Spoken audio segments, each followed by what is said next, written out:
Well, first I want to say welcome and thanks for joining us in this session of the virtual policy and advocacy training series.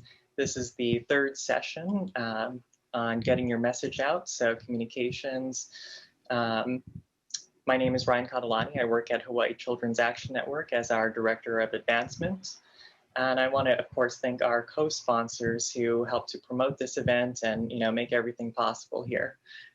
So those include, as you'll see, Hawaii Public Health Institute, Hawaii Appleseed, Hawaii Alliance of Nonprofit Organizations, Common Cause Hawaii, Blue Zones Project Hawaii, Planned Parenthood Votes, and Focused. I want to start by introducing myself. Who am I? Why should you listen to me? I was born and raised in Hawaii. I went to Punahou. I went to college on the East Coast, Emerson College, where I was a film major. And some things that I've done since then, I co-founded a nonprofit called Mobility Mobilidad, which means mobility in Spanish. And basically we did art and storytelling projects with immigrant and displaced communities, both in Boston and in Colombia and across the US. So this picture is actually of a van that was donated by one of the janitors, one of the maintenance workers we were working with. And we literally wrapped his family van in some of the stories of his colleagues, his fellow maintenance workers and janitors of the college. And then we drove that across the country. I also worked in Delaware at this nonprofit called Family Promise. That is, its mission is dedicated to preventing and ending homelessness for families. So what you're seeing here is this campaign that we did called Hidden Delaware that was trying to reveal the hidden issue of family homelessness in Delaware. There, like here, a lot of people think homelessness is, kind of like a guy on the side of an overpass, and really there's much more to it. So this was one example of an effective communications campaign we did there. And as I mentioned, I now work at Hawaii Children's Action Network as our Director of Advancement. So I oversee our communications, some of our fundraising, especially our individual and corporate fundraising. And this picture was from a recent rally at the Capitol with our Working Families Coalition partners about CARES Act funding. So this guy actually came from a different island to be part of this rally. I also want to take a minute to celebrate some of our community victories. Some of you filled out this pre-event survey where you could share, sort of one accomplishment that you've had over the previous year. And here are just a couple in communications wins: increasing your newsletter frequency, getting the word out about your support groups going viral, helping to start the Hawaii Youth Commission, growing your email list, mastering technology to do a webinar, that's huge, increasing your online trainings and education, engaging your audience through virtual presentations and blog posts, witnessing just how resilient everyone is. There are a couple more. Emails that are short and to the point, I love that too.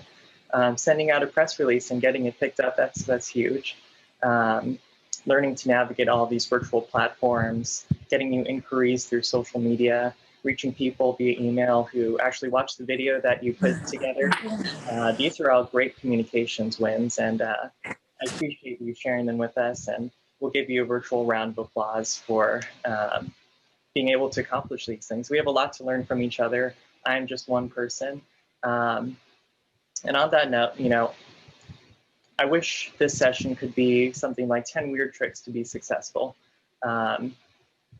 Because, I wish there were just sort of like, a couple of cut and dried rules with communications that would guarantee a success. Unfortunately, that is not the case. It's like anything else. The best I think I can give you are 7 hard questions to keep in mind. I know that's not quite as catchy, and I'm totally guilty of not always considering these questions all the time. There are no hard and fast rules, but there definitely are some things that you can keep in mind to improve your chances of success. Some things might be obvious to you, some things you may question, some things you may already be doing. So if you have thoughts along the way, please just put it in the chat or raise your hand in Zoom. The raise your hand button, and we'll try to get to all of those. So the first question what is really your objective? Now, I know this might seem like an obvious one, but with communications especially, I have found that it is tempting to put the cart before the horse. There's a common notion that I think we just want to, our objective is to build brand awareness or build our audience that our organization owns, so to speak. But really, to what end?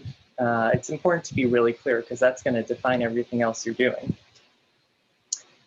So when you say something like, you know, I want to grow our social media followers, I think if you dive a little bit deeper, you'll find that isn't necessarily your end goal, right? So maybe you really want to increase the number of people who know about your organization so you can ask them to testify. You know, maybe you want to ensure that your target group knows about the resources or the services you're offering. Maybe you want to increase your number of donors. Or maybe you just want to get people to change their mind about your organization's issue.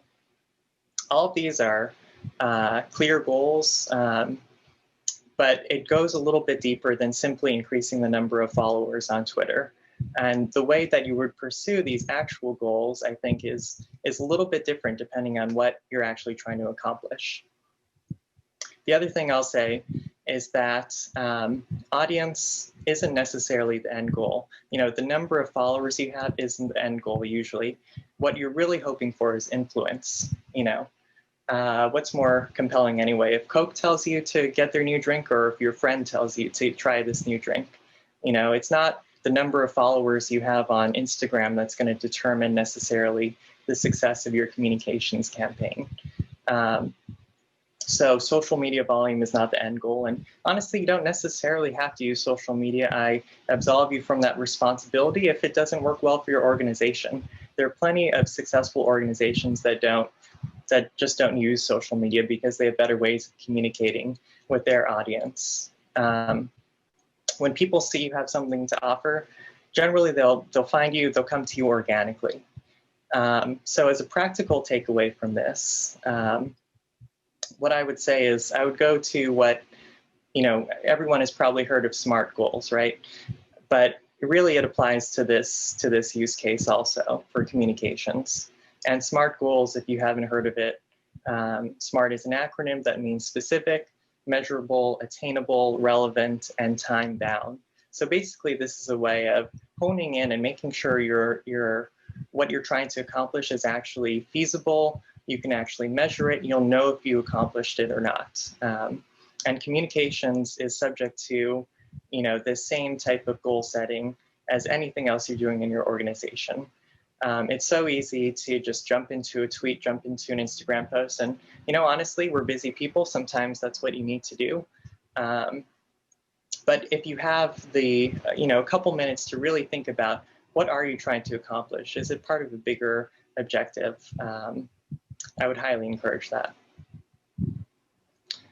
Second question, what resources can you put towards this? Whether it's a communications campaign, your communications goal of some sort. You've probably heard about the adage of, you know, good, fast, and cheap. And then, you know, you can pick two. And unfortunately, the laws of physics do apply to communications as well. It is simply hard to do all three at once without a ton, you know, breaking the speed of light or anything. It's important, I think, to be realistic with the resources that you have because your eventual methods that you try to accomplish this may vary depending on how many resources you can put toward it. So with your timeline, it's important to consider because, you know, we are all busy people and we need to prioritize. So, you know, if you're just one person and you have a day to get out, you know, a single message, that might look a lot different than if you have a whole communication staff and you have a couple months to reach as many people as you can. Same with budget, you know, you can get some great stuff for free. And throughout these slides, I will be mentioning a couple of tools that we use. But as with anything, there is a limit to what you can get for free. You know, with social media, the sad truth is that ads do reach more people than organic what we call organic or just normal posts that you make. You know, it's just within their business model for the social media platforms to prioritize the ads. And so, you know, you could spend 100 hours of your time tracking down more followers, or maybe you could spend $100 to get, you know, this one post to the same number of people.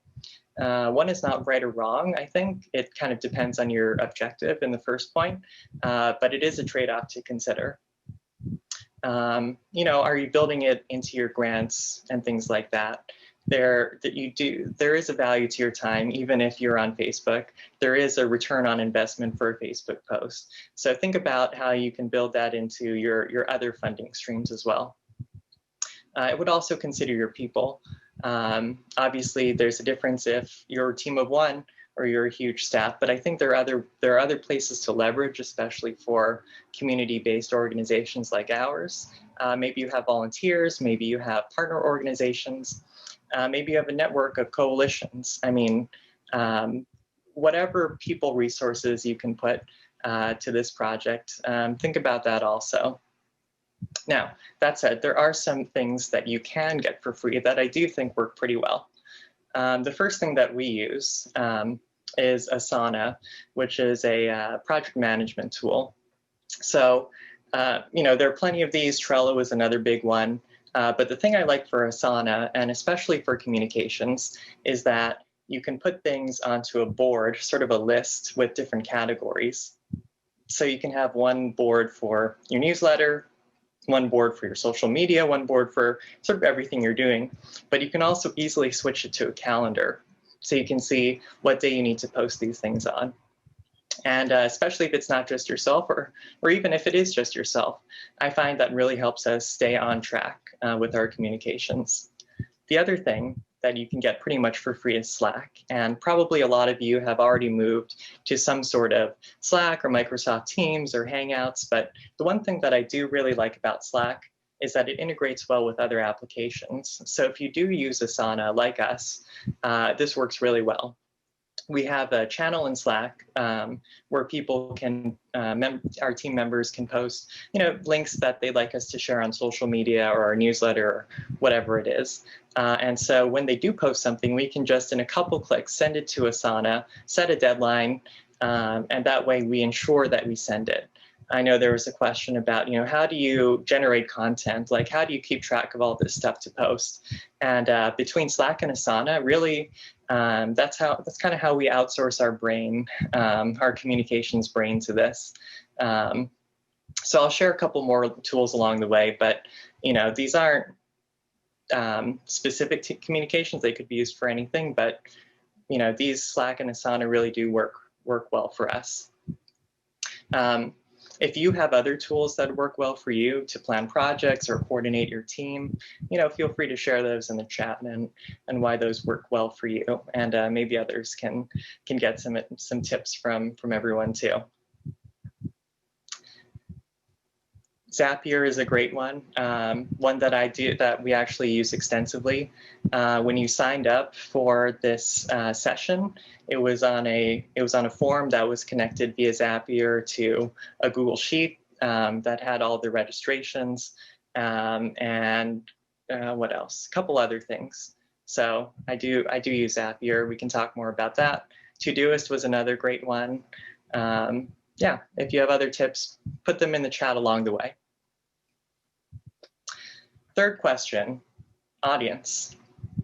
Now, I know these may seem like basic questions, but when you really stop to think about them, there is a lot more under the surface. Because once you've determined your goal and what level of resources you can commit to this project, you can really start to think about your audience. And why do I say that the audience follows those two other questions? The reason is, I think, because it may vary depending on what level of capacity you can commit. This is sort of a contrived example, but maybe your goal is to mobilize supporters for something. You know, if you have less capacity, you have one person and they have a day to get out this message, maybe you just want to communicate directly to your partner organizations and let them disseminate it even further. I mean, you know, we all do that a lot, and that is communications too. If you have more capacity, maybe you have more time, more volunteers, more people to do some more direct outreach, maybe that's when you consider going, sort of directly to the people most affected by the issue, if you don't already have those relationships.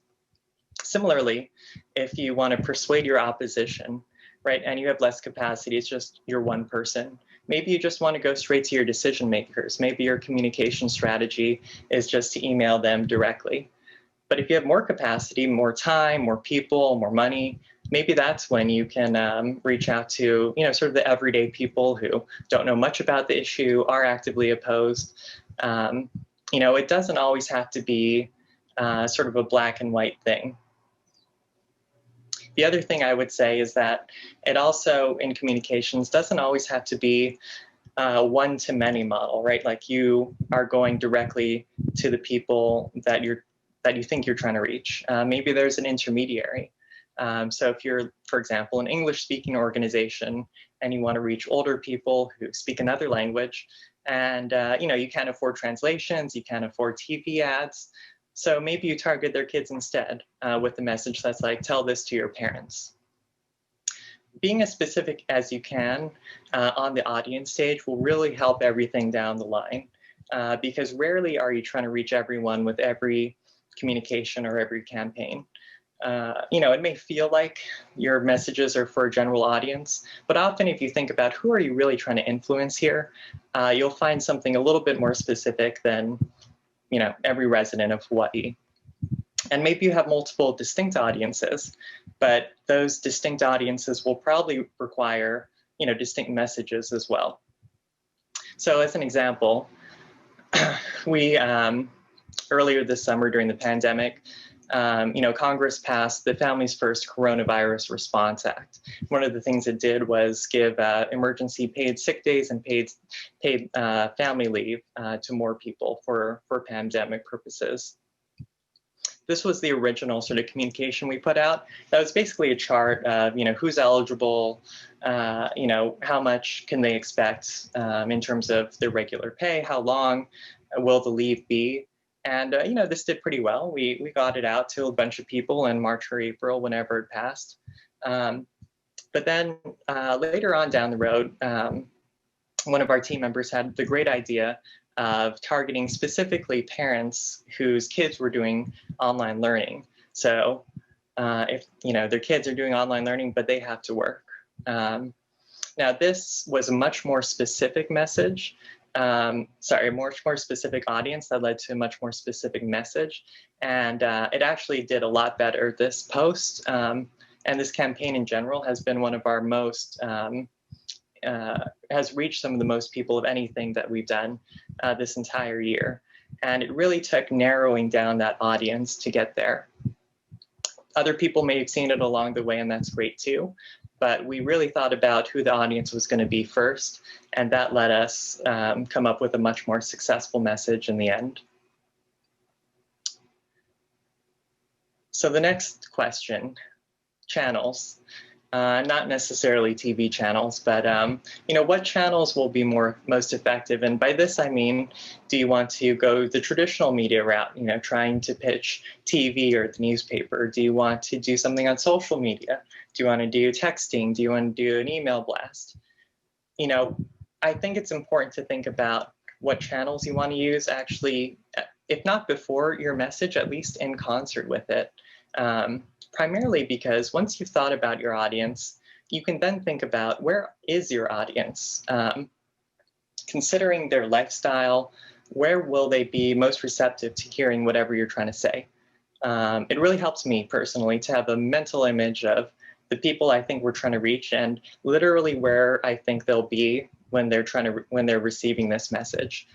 So is it a parent, seeing a Facebook post before they go to sleep, or is it that they are checking their email before, everyone else wakes up? Having a very specific sort of mental image of who you're trying to reach really helps you create a more effective strategy in the end. And it goes to your budget too. Why waste your time and money developing messages for places that won't resonate? You know, you could go down so many rabbit holes trying to reach everyone, every place. But if you can narrow it down a little bit more, you can often be more effective. Of course, you might have multiple channel and message combinations, right? If you have different audiences who are going to be in different places, maybe there are different channels that you can reach them at. So this is sort of a, not a literal graph I put together, but you know, on one axis, think about, you know, one axis is, you know, things that are cheaper or easier to do more effectively. And one axis is, you know, have places with a bigger audience built in. And I've sort of plotted different communication channels along these two axes, right? So in the upper left corner, you have things like a blog or organic social media, meaning, you know, things that you just post normally. Now, those things are cheaper usually and easier to do more effectively. Everyone, well, most everyone has some sort of social media account. You could do it right from your phone. Unfortunately, though, it is harder to guarantee a bigger audience for those things. Then in the lower right quadrant, you have things that are harder to do effectively, or at least more expensive, but do come with a bigger audience. So things like, you know, a news story or a social media ad that you do have to pay for, but can get you to a bigger audience more quickly. And in the middle, things like, you know, your email newsletter, you know, mass SMS texting, letters to the editor, op-eds. You know, again, those are somewhat cheaper or easier to do. They can get you a bigger audience, but, you know, there are trade-offs with anything. If you're trying to reach a more elite audience versus a more, you know, everyday grassroots audience, this curve may shift. But I think it's just important to keep in mind, be realistic about really why are you going through these channels that you're trying to go through. Incidentally, I hadn't put anything in that lower left quadrant that are both harder to do and with a smaller audience. But there are some valuable things you can do in that space. One of them, of course, are one-to-one meetings that Christy talked a lot about in the last session. So if you haven't checked out her session on organizing, feel free to check that out on our website after this. The other thing that I would put in that lower left quadrant that is, you know, kind of harder to do and kind of a smaller audience are podcasts. I have had a podcast before, and I can definitely say it's not as easy to do as you think, at least not effectively. And building a podcast audience is no more guaranteed than any other sort of online audience on your blog or social media. But there may be very valid ways, reasons to use it, so don't let me discourage you. It's just, I think with anything, there are all these trade-offs to consider. You know, if you're not yet where you think your audience is, how can you get there? So, you know, if you think your audience is on social media, but you don't really have a social media presence, how can you build that? Or vice versa, let's say you think your audience would be reached best by email, but, you know, you're not really there. I think the first thing I would say is leverage one channel for another. So whenever someone signs up to receive emails on HCAN's website, they also are prompted multiple times to follow us on social media. So we can often see people who sign up for our email list, and then a couple minutes later, we see that they liked us on Facebook. So that's sort of a built-in way of using one component of your audience to expand another one. The other area I would think about is collaboration. You know, can you partner with other organizations to cross-promote your materials, whether it's on social media, email, whatever it is? You know, will they share your things, and maybe you can share their things in return? Last idea, you know, volunteer ambassadors who will help promote your posts. You know, if you really want to go into sort of organic social media, you know, Facebook posts, build up your Facebook presence for a specific objective. Maybe you recruit, you know, a couple people, as many as you can find, who, you know, will be the first, always going to be the first people to like them or comment on them or share them. These are really important signals to the Facebook or any social media platform algorithm that this post is gaining traction. So if you can kickstart that a little bit with some volunteers, maybe they're your board members, maybe they're, you know, people who just sign up to volunteer, that can be really helpful. Here are a couple other things that you can use to look into this.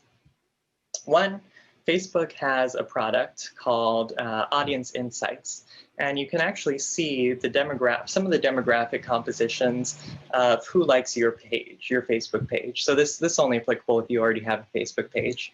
It's a little small here, but this is HCAN's page, and what we can see right away is that the groups that are overrepresented compared to the sort of overall Facebook universe for HCAN are women from age 35 to 44, married people, and people who went to grad school.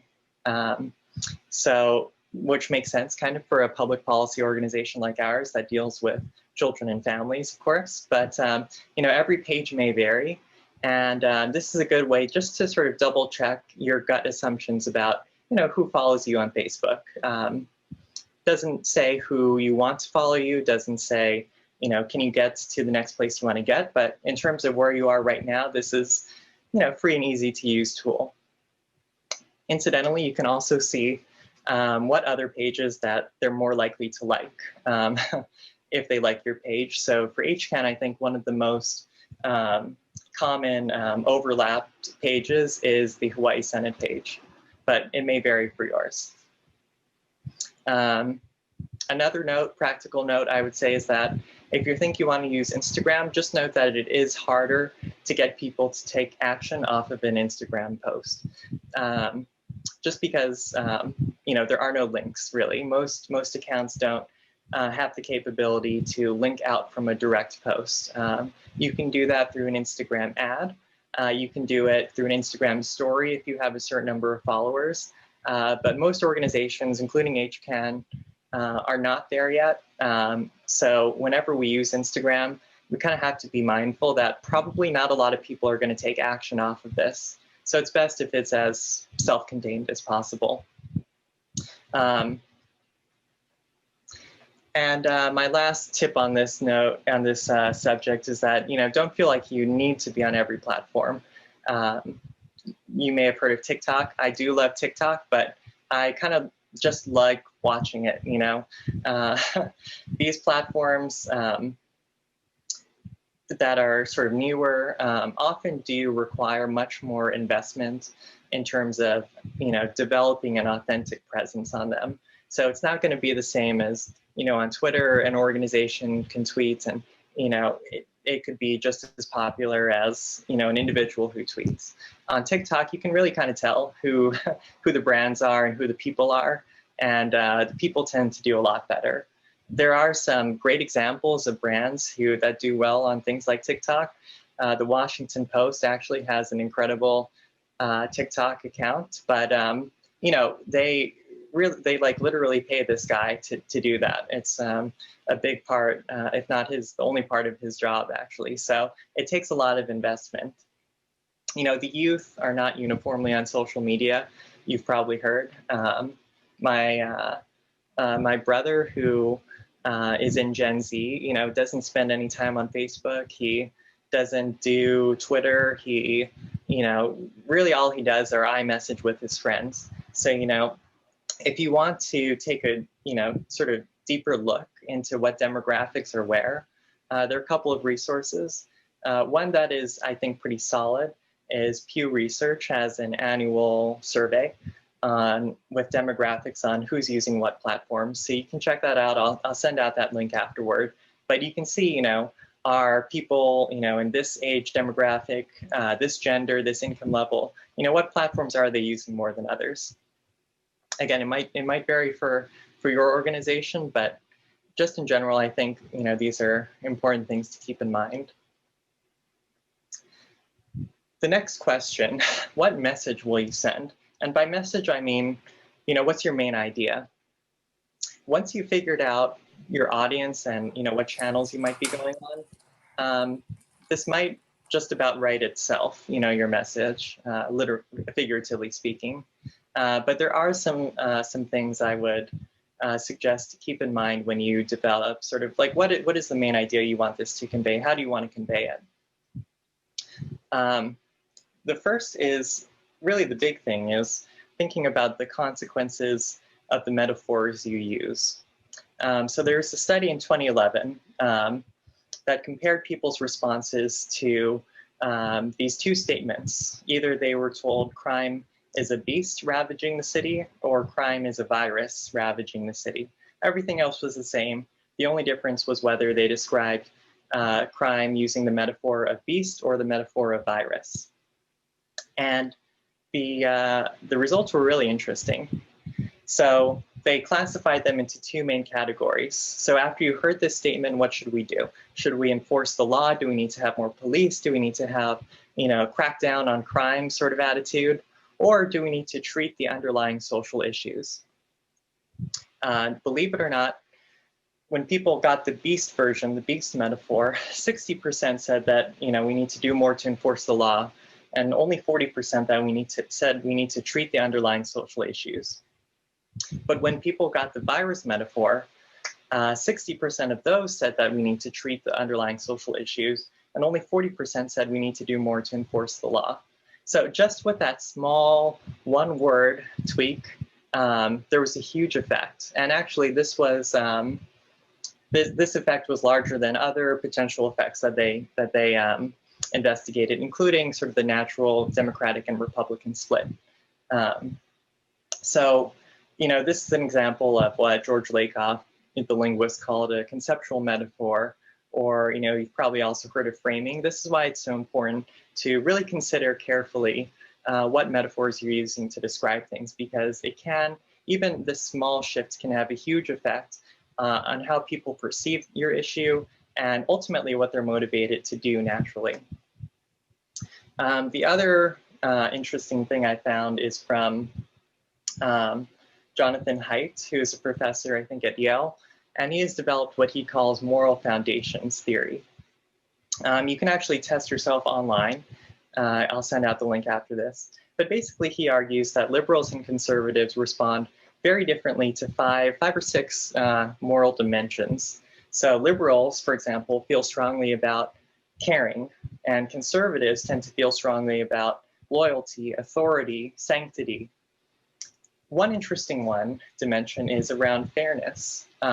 So he has done this, replicated this experiment a lot of times, people online, in the university settings. This is an aggregate of sort of their general responses. So here's the first, there are going to be three statements. Here's the first statement. Employees who work the hardest should be paid the most. So everyone sort of agrees with this. This is what he calls proportionality, which means that people are getting benefits in proportion to their contributions. Nobody's cheating, nobody's getting cheated. Sort of thinking about if you've shared a kitchen with your roommates, you kind of, if someone's a slacker, doesn't do their dishes, but they take all the food, no one likes that. That seems unfair. So everyone, whether you're very liberal or very conservative, tends to agree with a statement like this, although conservatives value it a little bit more. The next one is what he calls procedural fairness, which means that honest, open, and impartial rules are used to determine who gets what. And this is in the statement of society should make sure everyone has an equal opportunity to succeed. So as you can see, people who are very liberal really agree with this idea. And it goes down to people who are very conservative feel, okay, neutral about it. The last one is what he calls fairness as equality, that everyone gets the same. Or in this statement, ideally, everyone would end up with roughly the same amount of money. People who are very liberal agree with that the most, and people who are very conservative tend to very strongly disagree with that statement. So all of these are using the metaphor of fairness, but they're using it in different ways, and they have really different effects depending on who you think your target audience is going to be. So, one other example. This is what he calls the left and right messaging of tax fairness, and these were both taken in the same year, 2011, during the Occupy protests. So one of them was saying, the left messaging of tax fairness means taxing the wealthy, that's what's fair. The right messaging is, well, they're still trying to say taxes should be fair, just in a completely different way. So the words that we use for our messaging really have huge impacts, and depending on your intended audience, may really lead them in completely different directions. One contemporary example, one that we've actually explored with some of our Working Families partners, is this idea of, after the CARES Act ends and eviction moratoriums end, this idea that there might be a tsunami of evictions. This was an op-ed in the New York Times last week. Now, a tsunami is obviously a very potent metaphor. It's very visceral. But to me, the issue is that, with a natural disaster, you're sort of powerless to prevent it. There's a tsunami coming, you can try to evacuate, but you can't really stop the tsunami from getting there in the first place. It's going to come whether we like it or not. So my suggestion was to be more direct and just say it doesn't have to be this way. Say that this is going to be an issue, but where's the aloha? What's the plan? Basically trying to reinforce that there is a choice in this, that we are not powerless to stop this, that we can do something if we intervene. Chip and Dan Heath, who are the ones who wrote this book, also wrote a book called Switch, where they talk about this metaphor of the elephant and the rider. Daniel Kahneman, who's a Nobel Prize-winning economist, also wrote about this in his book called Thinking Fast and Slow. He calls it System 1 and System 2. But the basic idea is that you have two separate processes going on in your brain. You have the unconscious that sort of guides your intuition, your emotions, and you have the conscious side. That's sort of your strategic thinking, your higher level thinking, if you will. The issue is, as presented in this metaphor, that the elephant, your unconscious, has a lot more sway than the conscious side. You, as the rider, can try to guide the elephant, but if the elephant sees something, it's just going to go for it. There's an experiment where subjects were asked whether they would opt for surgery if the survival rate was 90% or if the mortality rate was 10%. So these are both the same things. The survival rate is 90%, the mortality rate is 10%. Same thing. However, the first framing increased acceptance of the surgery, even though the situation was no different.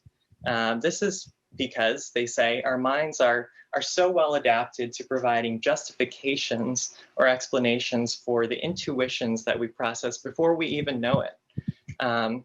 So this is, maybe counterintuitive because we like to think of ourselves as rational actors. We're in control of our thoughts and our bodies. But that's not always the case. Our brains are good at perpetuating this myth, but the elephant is in charge, the unconscious is in charge. So you need to make sure that the metaphors that you use in your message are really getting to the right, activating the right part of the elephant, if you will. So how do we make this practically speaking? And Made to Stick, Chip and Dan Heath talk about this acronym that they call SUCCESS. Success with one S at the end. So these principles, they say, will lead to more sticky messages. First one is simplicity. So the core of what is the core of your idea? They say a successful defense lawyer says, if you argue 10 points, even if each is a good point, when they get back to the jury room, they won't remember any. So what is your one key takeaway for your audience? That should be your really your message. Unexpectedness. This doesn't just mean surprise or shock. It means generating interest and curiosity in the subject. Concreteness. A lot of what we do, especially in the policy and advocacy space, is very kind of abstract, right? One example that they give is the Nature Conservancy. Instead of talking about, they want to preserve 40 million acres of land, they talked about 50 landscapes. So something a bit much more concrete than, who knows what 40 million acres looks like? I have no idea.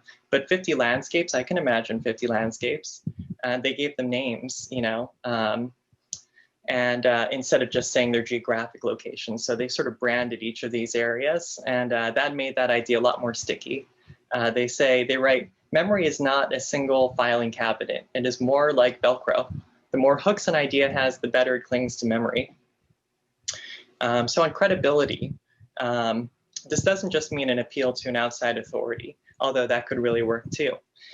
Really, it means how does your idea carry its own credential? And they quote Ronald Reagan when he said, "Before you vote, ask yourself if you are better off today than you were 4 years ago."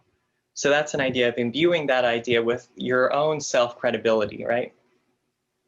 The next thing, emotions, making the audience care. There are 3 ways they suggest: creating empathy for specific individuals, appealing to your own self-interest, what's in it for me, appealing to your self-identity. What would someone like me do? And the last one is stories, narratives. They say a good story is a flight simulator for the brain. And what that means is you put knowledge, this idea, into a framework that's sort of more lifelike, that your brain can already imagine than just factual or purely logical arguments. And thanks, Jalen, for sharing that link. I'm going to check that out too. Again, if you stick around for messaging, you can get for networking, you can get a copy of this book and dive more into this idea. Okay, so you've come up with your main idea. What does it look like now? I put this picture up of a brain because one of my former colleagues had something, she described the challenge here as the big, beautiful brain. And what she meant by that is something that Chip and Dan Heath call the curse of knowledge. Once we know something, it's hard to imagine what it was like not to know it. So once you know something yourself, sometimes it's harder to explain it to others. It doesn't always come naturally. There's an interesting experiment where people are put together in pairs, and one person taps out the rhythm of a well-known song onto the table. They knock, like the rhythm of the Star Spangled Banner. The other person listens to this tapping and tries to guess. So the people who were tapping thought that the people who were listening should get them, at least 50% right. So every 1 out of 2 songs that they tap out on the table, their listener should be able to understand. In the end, it was 1 out of every 40 songs.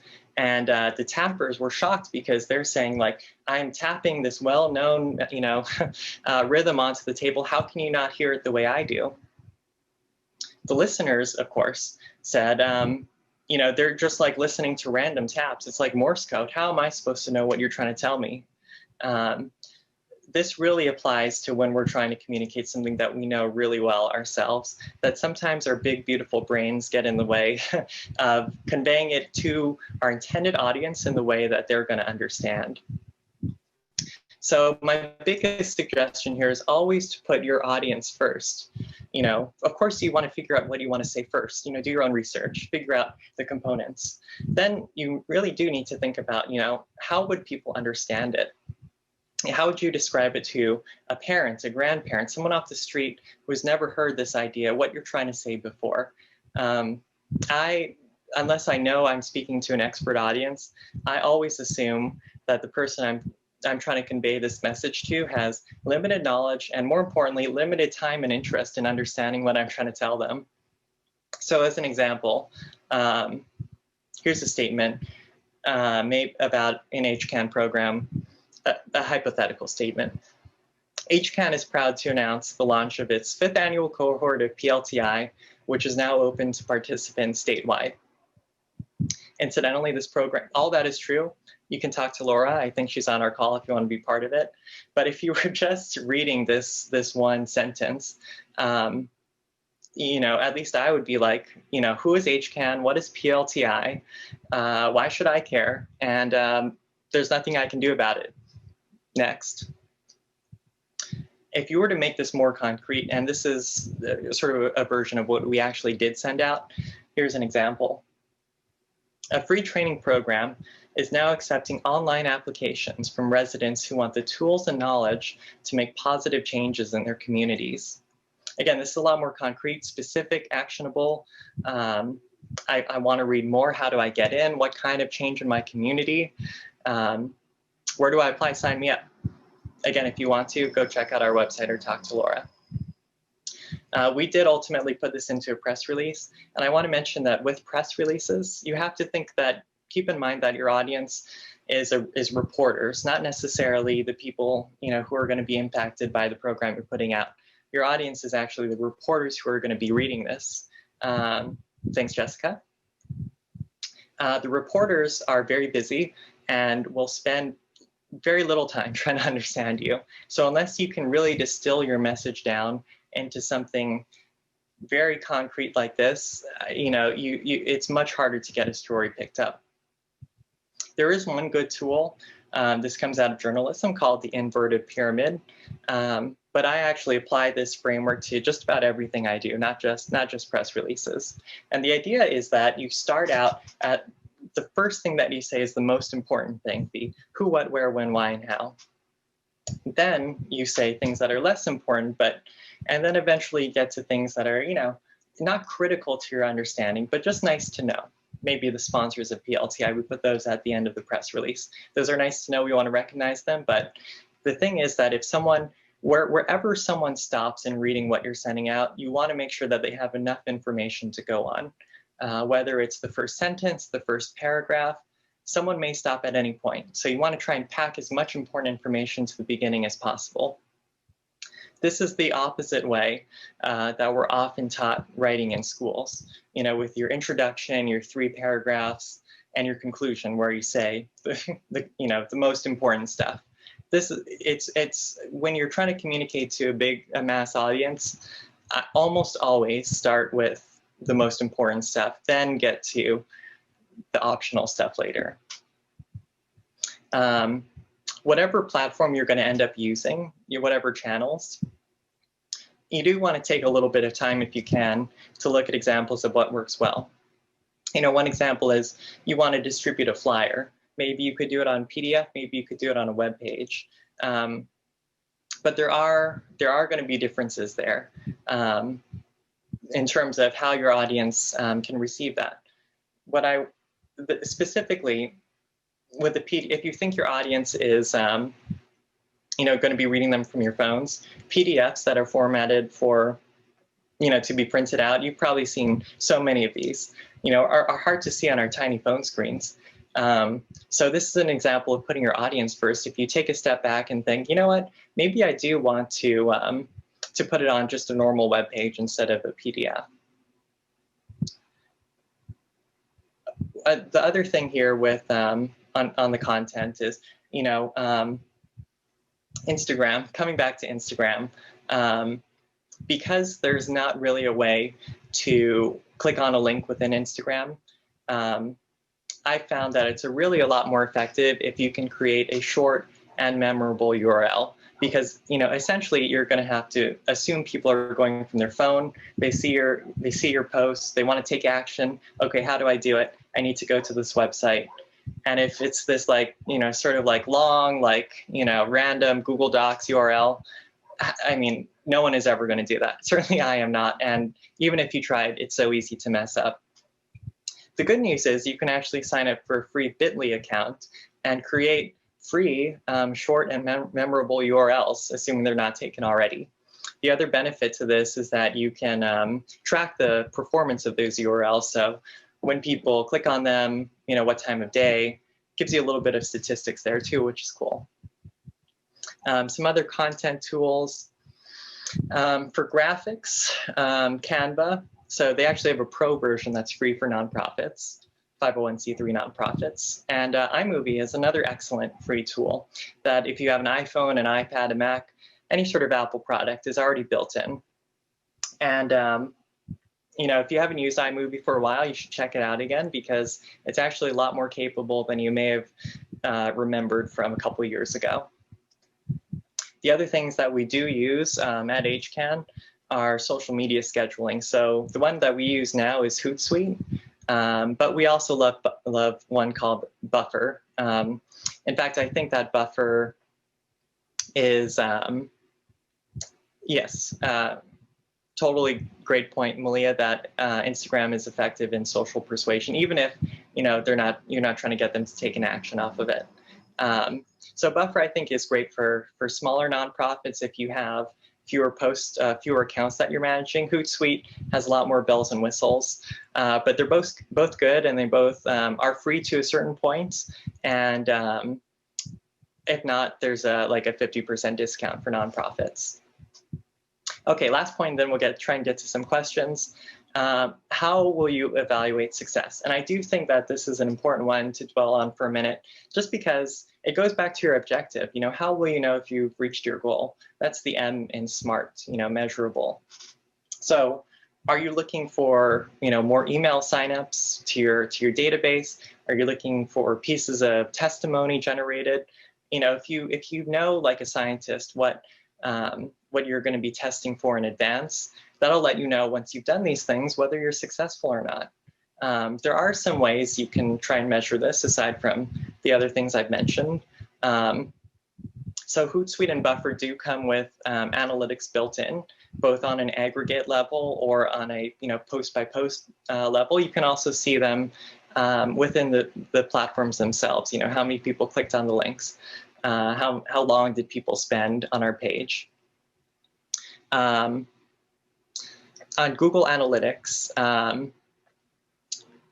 is a free sort of platform that you can put on your website to see what pages they're viewing, where people live who are viewing your pages, how long they spent on your website. We use it I've used it for pretty much every website, and it's good to know, are people clicking your links? Are they reading your page, spending a minute on it to actually read it? Are they, how are they getting there? Did they get there from your newsletter? Did they get there from social media? All this you can sort of track on Google Analytics. Another cool tool is called CrowdTangle. They have a free Chrome extension that you can install. And basically it allows you to, on any page on the internet, see how much social media interaction there was with that page. So this is an example from our, what I mentioned earlier, our Families First Coronavirus Response Act page. And we can see that, across all these posts and stuff, it's had 1,200 reactions of different sort, 227 comments, 1,166 shares. This is just another great way to track, how if your objective is, for people to be sharing this on social media, this is another great way to do it. And just keep experimenting.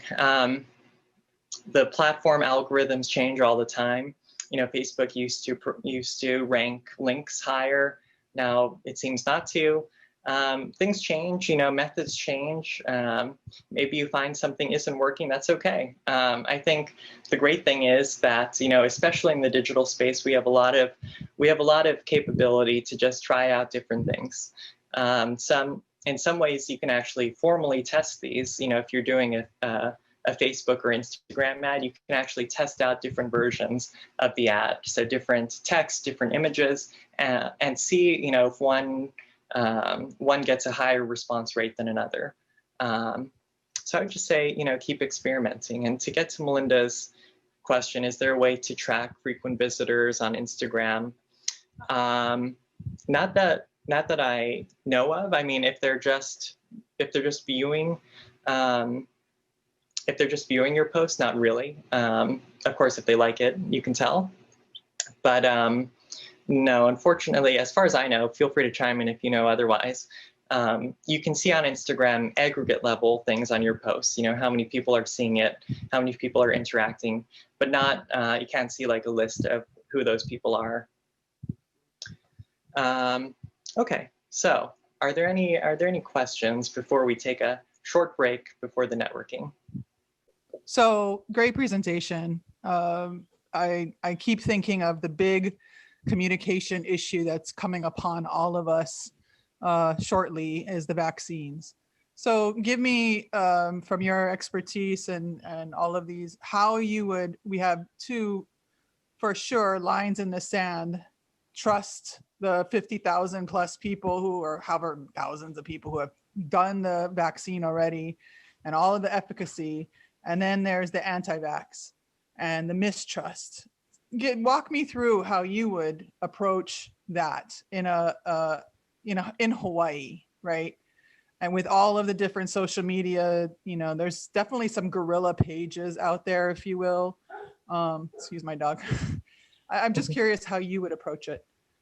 Thank you. Yeah, well, that's a great question, and obviously a huge and really pressing one. I would say, you know, first I want to say that we do have some public health experts on this call, I think. So if they have other ideas, please do chime in. But what I would say is that if it were me, I would be thinking, there's no way I can reach everyone. You know, even if we, you know, at HCAN, we have, you know, a decent audience. We have some funds we could probably put to it, but I would say that we could not possibly reach every person in the state. So like you said, is it a question of mobilization or persuasion? But I would really start with, you know, are we willing to invest, you know, a couple $100, a couple $1,000 into this, into, you know, social media ads, into whatever it is, or, you know, are we not? If we're not, I would go back to, you know, we can produce some great materials that we would send to our partners and try to have them distribute it further. But let's say that we do have the capacity to take this on ourselves. We would definitely want to consult, because there is a lot of research in this area with some of the experts, right? But what I would say is, you know, if it were HCAN doing this, we would try to narrow down our audience as much as possible. So for us, it's pretty easy. It would probably be, you know, parents with kids. And that's going to generate a whole different message than, let's say, you know, if we you know, had, you know, seniors kupuna in our audience, or if we had sort of, you know, 20-year-olds who are unattached. If I can visualize that the people that we really think we can reach are, you know, parents with young children. So let's say, you know, 30s and 40s, you know, have 1 or 2 kids who are, you know, anywhere from birth through 5. That's a much more manageable audience for us to try and influence. Interestingly, with that audience, I just saw this survey the other day that women are a lot more skeptical on the aggregate of the vaccine than men. So that's something that we might keep in mind. So then I would think about sort of our what channels we want to use. And, you know, fortunately for us, we do have some pretty good channels built in. I think, you know, 2 that I would probably hone in on are sort of you know, going to the news, trying to get some news segments on this. Potential, you know, the morning shows would be a great target for this. But, you know, the evening newscast would be fine too. The other thing would be social media ads, because we can target people a lot more directly. So on Facebook, we can say, you know, we only want to show these ads to people who are living in these zip codes. Well, maybe we want to do statewide. So only living in Hawaii, who have kids who are under age, I can't remember what the cutoff they have, but let's say under age 5 or 6. And maybe we want to go even further and say, you know, we want people who, well, if we decide to go down the persuasion route, people who have certain characteristics, maybe they're interested in community service, maybe they follow certain other pages. And if we wanted to go down the other, you know, the persuasion route, there are ways you can target, you know, more conservative audience on Facebook also. So I would keep that all in mind there with our social media ads. In terms of the messaging, I think that's the part that would take the most brainstorming and probably more time than we have right now. Yeah, like as Kahala said, I'd probably suggest targeting people who want it first, physically seeing that they are okay after the vaccination. Skeptics are far more likely to comply. Yeah, that's a great point. Yeah, so that's not a complete answer, I know, but that's at least how I would start approaching it, and developing the message. That's the critical part, and probably what we would want to spend some dedicated time on, looking at the research. I mean, this is not the first time vaccination has been brought up, so the research on what framing does work well for the audience we're trying to reach. But thanks for the question. Thank you so much for being here. We'll send out an evaluation as well. And don't forget to check out the next 2 sessions of the virtual policy and advocacy training. So thanks again. Have a great rest of your weekend. Good night.